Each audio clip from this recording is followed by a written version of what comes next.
So here we have a work example for the Year 10 Mathematics problem solving task. So what we're going to do is we're going to be going through a worked example. This is going to be intentionally wrong, and I'll point out where that is. So what you're going to have to do is going to be more complex than what I am doing. Let's get started. So on your task sheet, on the front page of your task sheet, you'll notice that you have to create a target game.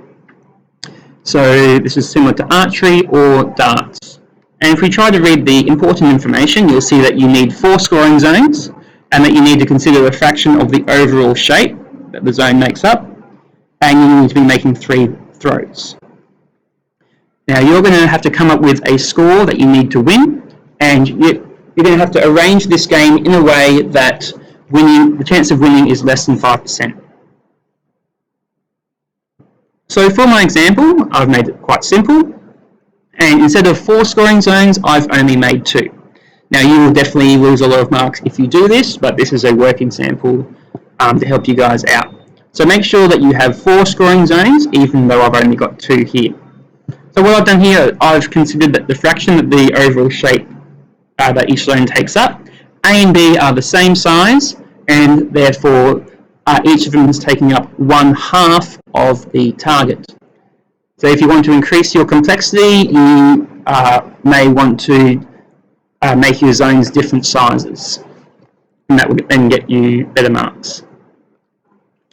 So I've assigned scores to each of these. If you hit zone A, you get 50 points. If you hit zone B, you get 10 points. And I am going to say that you need 100 points to win. So the probability of hitting a zone equals a proportion of the area that the zone takes up. Now this is assuming a couple of things. One is that the person is not missing the board, and 2, that they are throwing randomly. They are not aiming for a particular zone. Now if we assume this, then the probability of hitting A is half, probability of hitting B is half, because that is the proportion of the target that they take up.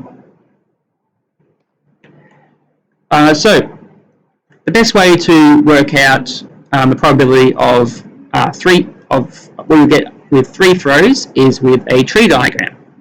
So here are all the possible ways that you could, all the possible combinations that you could get with 3 throws on this target.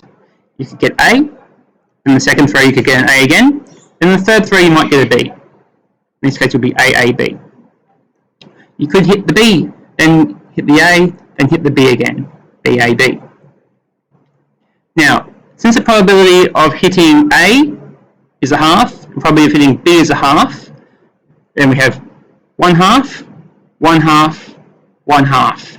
Now, because these are dependent events, and we're looking at A and an A and an A in probability, and means multiply.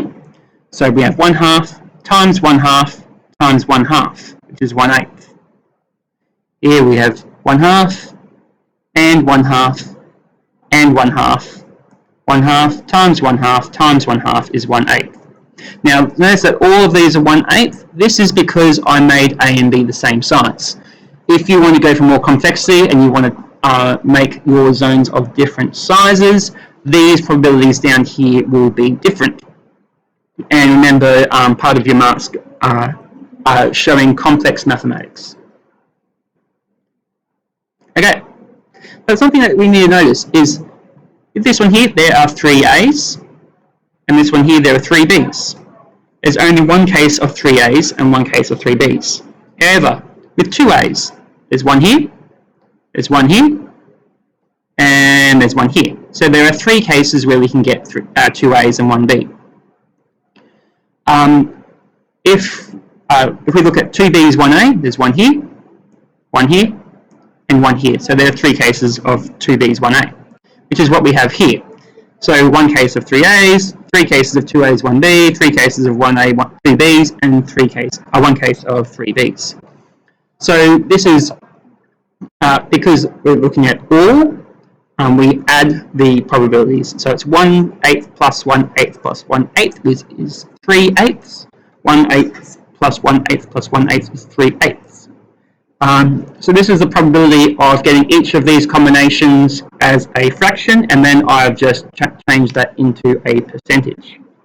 So we've got a 12.5% chance of getting 3 A's, 37.5% chance of getting 2 A's and a B, 37.5% chance of getting 1 A, 2 B's, and 12.5% chance of getting 3 B's. Okay?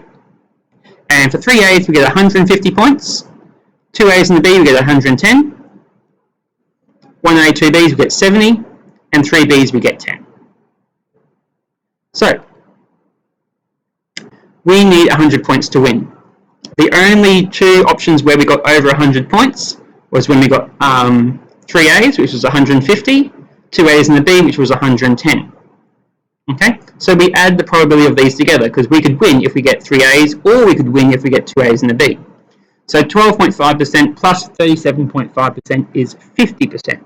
So with this game here, you have a 50% chance of winning, which is obviously a lot higher than the 5% chance that you were told to use. So you can use a process similar to this, except you obviously have to change it so that there is less than 5% chance of you winning. So why I've put up this target here is you can see that the black zone is a different size to the yellow zone. And this is how targets work. You're trying to hit the yellow zone is smaller, therefore there is a less chance of you hitting it. So if you're wanting to show some complex mathematics, I would recommend the first thing that you would do is make it so that the zones are of different sizes.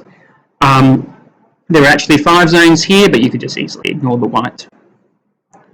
Okay, so there is so I have not really gone into the formulate or the evaluate section. This has been predominantly focused on the solve. But I hope you can see how I'm able to go from this task to a solution. Please make sure that you're contacting your teachers if you're having any issues.